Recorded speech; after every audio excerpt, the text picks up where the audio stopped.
Selam arkadaşlar. Kanalın 4. dersine hoş geldiniz. Ben eğitime başlamadan önce bu çalıştığımız sayfayla ilgili sorular gelmiş arkadaşlardan. Arkadaşlar TradingView platformu burası. Bütün analizlerimizi, tasarımlarımızı buradan yapıyoruz. Videonun altına ben bırakacağım linkini. Abone olmak isteyen arkadaşlar varsa oradan abone olabilirler. Zaten ücretsiz. Yani kendi çizimlerinizi ücretsiz yapabiliyorsunuz. Fakat bildiğim kadarıyla indikatör eklerken belli bir süre sayıdan sonra ücrete tabi oluyor. Ona siz bakarsınız ama çalışmalarınızı bunun üzerinden yaparsınız. Eğer isterseniz bilmeyen arkadaşlar için yorumlara yazarlarsa TradingView kullanımı ile ilgili onlara da yardımcı olmaya çalışırım. Şimdi ilk indikatörümüz borsa dünyasının arkadaşlar en çok kullanılan, en stabil olan indikatörü olan RSI indikatörü. RSI'yi şuraya RSI'yi yazdığınız zaman göreceli güç endeksi olarak karşınıza çıkar. Böylece grafiğinize ekleyebilirsiniz. Şunu ben küçülteyim kafanız karışmasın. Şimdi RSI'yi eklediğiniz zaman karşınıza iki tane çizgi gelecek. Bir tanesi RSI, bir tanesi de RSI Basic TM'ye gelecek. Tamam mı? Önemli olan bunların kesişimi. Onları ben şimdi sırayla anlatacağım size. Şimdi RSI 70 ve 30 çizgileri arasından oluşur arkadaşlar. En üst tepesi 70, en alt dibi de 30. Yani bu ne demek? 30'un altına düşmesi artık aşırı satım. Yani buralardan sonra artık dönmesi gerekir piyasanın. Ama şöyle de algılamayın. RSI 29'a geldi. Kesin dönecek diye bir kaide yok. RSI şöyle 11'e de gelebilir. Crash yiyebilir. Lik olursunuz. Onu söyleyeyim. Yani RSI 70 üzeri de aşırı satım bölgesidir. Yani demektir ki RSI 70'in üzerine geldim mi artık yavaş yavaş piyasadan özellikle margin işlem yapan arkadaşlar çıkması gerekiyor. Burada eğer ki aşırı satım bölgesine gelen bir Bitcoin uzun zamandır aşırı satıma gelememiş. Şurada gelmiş hatta 83'e kadar çıkmış. Overdose olmuş zaten. Hatta farkındaysanız şurada da hemen RSI kızarmış. Demiş ki ben artık aşırı şişkinlikteyim. Hatta burada da bir yine ikili tepe var. Ben böyle arkadaşlar konuları anlatırken size arada gördüğüm formasyonlar falan olunca onları da anlatıyorum, gösteriyorum size.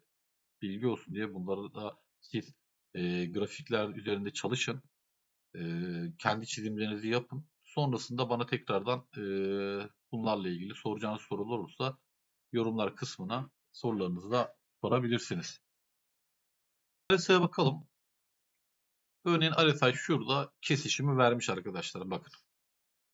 Tam şu bölge. Şimdi önemli olan bunu grafikte görebilmeniz.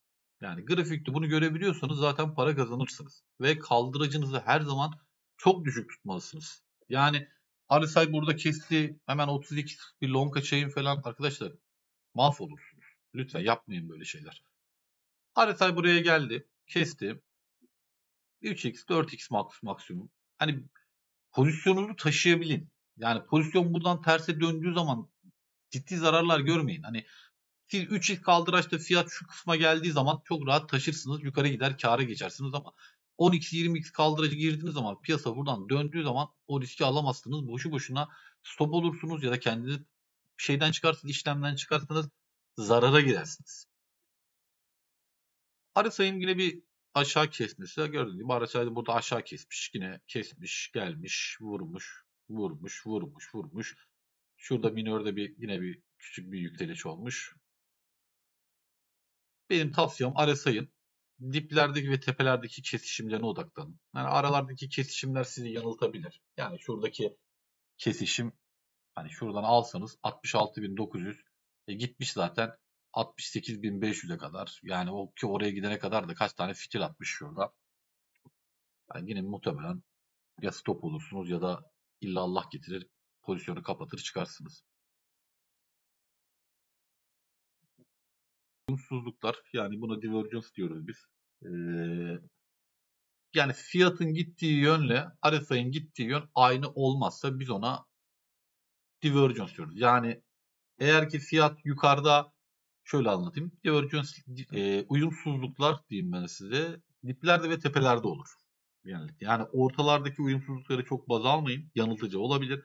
Ve ayrıyetten kısa vadedeki uyumsuzlukları çok baz alın. Yani Bunu da daha önce çok gördüm. 5 dakika 15 dakikada uyumsuzluk var diye adam long short açıyor. Öyle bir saçmalık olabilir mi ya? 5-15 dakikalıkta zaten piyasanın hani indikatörünü zaten takip etme olasılığı çok az. Hani yakalarsın ama binde bir muhtemelen zarar edersin zaten. Şimdi bakın burada mesela bir uyumsuzluk var. Niye burada uyumsuzluk var? Şunu yine göstereyim ben size. Bakın fiyat burada bir tepe yapıyor. Tepe neresi? 96.200. Fiyat burada da bir tepe yapıyor. Fiyat nasıl? 98.000. Yani arada 2.000 dolar fark var. Ama alt tarafta bakarsanız RSI'ya, RSI diyor ki ben bu fiyatı desteklemiyorum arkadaş. Yani bu şişirilmiş bir fiyat. Muhtemelen şurada short'a girenleri patlattılar. Bakın ondan sonra yine şelale. Görüyorsunuz değil mi? Şıkır şıkır inmiş maşallah.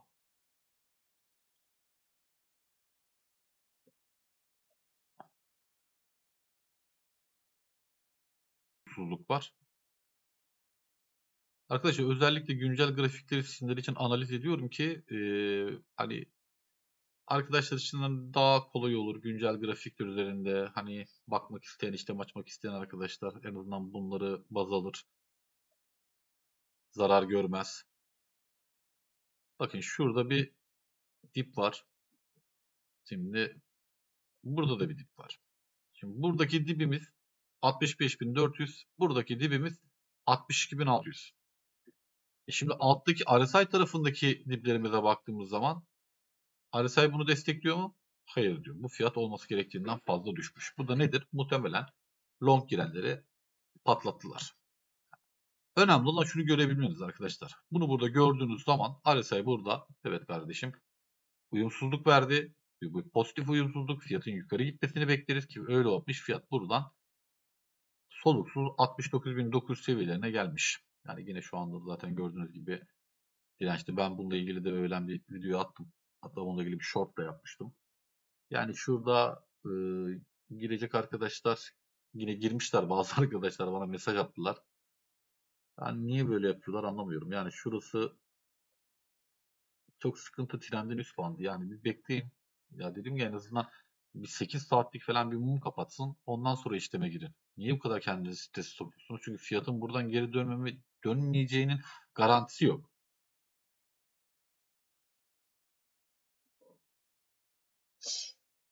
Şimdi MACD ana momentum için kullandığımız bir indikatördür. Mavi çizgi beyaz sinyal hattını aşağıdan yukarı kestiğinde sistem onayı alınmıştır demek. Yükseliş başlıyor. Eğer ki yukarıdan aşağı kestiğinde ise sistem hatası artık koşarak kaçın. Şimdi MACD'de bazı rakamlar var. Şurada değişiyor sürekli değişken. Bu rakamlar arkadaşlar kimse size anlatmaz. Kimi anlatmıyor da zaten. Ben bunlarla ilgili çok araştırdım, baktım, buldum. Ben size anlatayım bunu. Rakamlar birbirine yakınsa yani şu 400-300 histogram verisi birbirine yakınsa piyasa kararsızdır. Yani yatay seyir vardır. Fırtın öncesi sessizlik diyebilirim. Acele etmeyin rakamların birbirinden ayrılmasını bekleyin. Yani şu rakamların arasında artı 200 artı 500 varsa trend çok güçlüdür. Bunu göstereceğim zaten. Makas açılmıştır ama dikkat edin aşırı coşkulu tehlikelidir.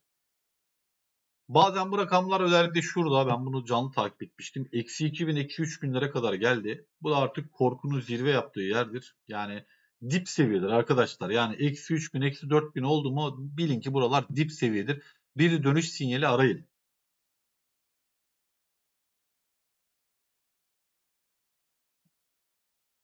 Yani barlar boy atıyorsa trend hızlanıyor. Şurada göründüğü gibi. Şurada da aşağı gördüğü gibi. Eğer ki barlar kısalıyorsa, rakamlar küçülüyorsa trend yoruluyor demektir. Yani artık yavaş yavaş piyasadan çıkmanız ya da piyasaya girmeniz gerekiyor.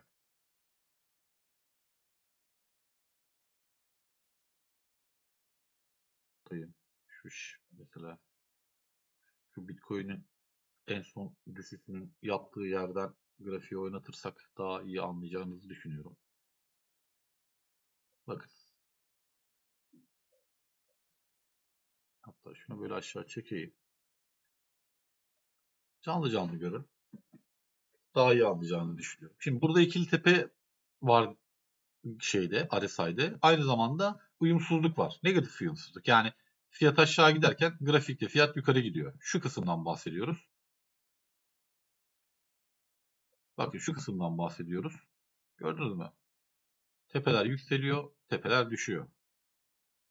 MACD ne yapıyor? MACD şu an MACD biraz geç tepki verir ama doğru tepki verir. Başlatalım. Bakın MACD kesti şurada. MACD kesti. RSI zaten şurada kesişim vermişti. Momentumun artık yorulduğuna dair. RSI MACD burada kesişim verdi. Bundan sonra olanlara birlikte bakalım. Şimdi bakın.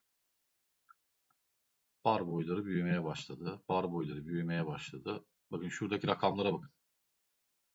Görüyor musunuz? Şurasını. Eksi 1000, eksi 300. Yani o kadar büyük satış var ki yani bu rakam, bu sayıları görmeniz çok nadirdir. Bakın.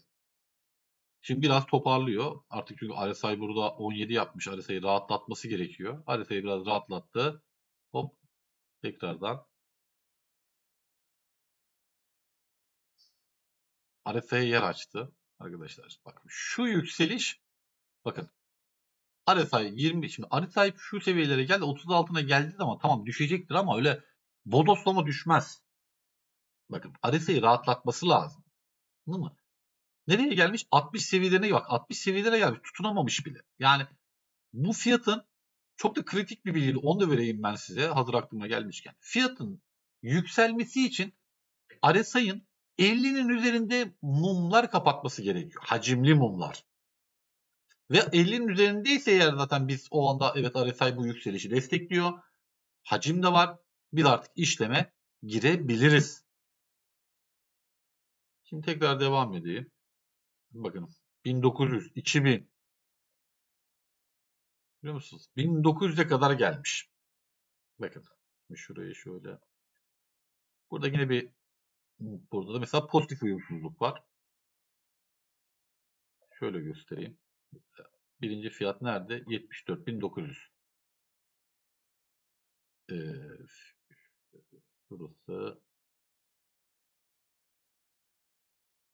İkincisi şurası mesela. Burada 75.600. Küçük bir uyumsuzluk ama yine de uyumsuzluk olarak görebilirsiniz. Hatta şuradan çizeyim. Fiyat yükseliyor. Fiyat düşüyor. Bundan sonra bir duruma bakalım. Yine hacim yok zaten. Yani yükselişi destekleyecek bir şey yok. Uyumsuzluğu muhtemelen giderdi. Hani şuraya bakınsana ya. İnanılmaz bir satış var burada. Yani burada içeride kalanların Allah yardımcısı olsun. Çünkü gördüğünüz gibi RSI 11'e düşmüş. Yani artık aşırı inanılmaz satış bölgesinde. Yani böyle bir satışı gördüğünüz zaman bu satışın toparlanması da kolay olmuyor arkadaşlar. Yani buralarda işleme girmenizi tavsiye etmiyorum. Ben yapmıyorum. Sizin de yapmamanızı istiyorum. Yani para kaybedersiniz. Yani şöyle söyleyeyim size. RSI'nin bu kadar 10'lara düştüğü, yani burası gerçekten sağlam bir destek bölgesi olduğunu inanırsanız evet orada bir risk alınabilir ama yani yani fiyat şimdi bak buralarda geldi. Buralardan bir dip daha yapabilir. Bilemezsiniz ki bakın yakıt yatayda konsolide oluyor şu an. Açalım yine kendi grafiğimizi. Görüyorsunuz değil mi? Yatayda haftalardır konsolide oluyor. Bakın şurada çizdiğimiz çizgimizi tekrardan çizelim. Tren çizgimizi. Buradan da alalım bunu. Bak kaç kere denemiş. 1, 2, 3, 4. 4 kere denemiş. Arkadaşlar FOMO'ya kapılmayın. Bakın dip tepe aramayın. Dip tepe aramayın.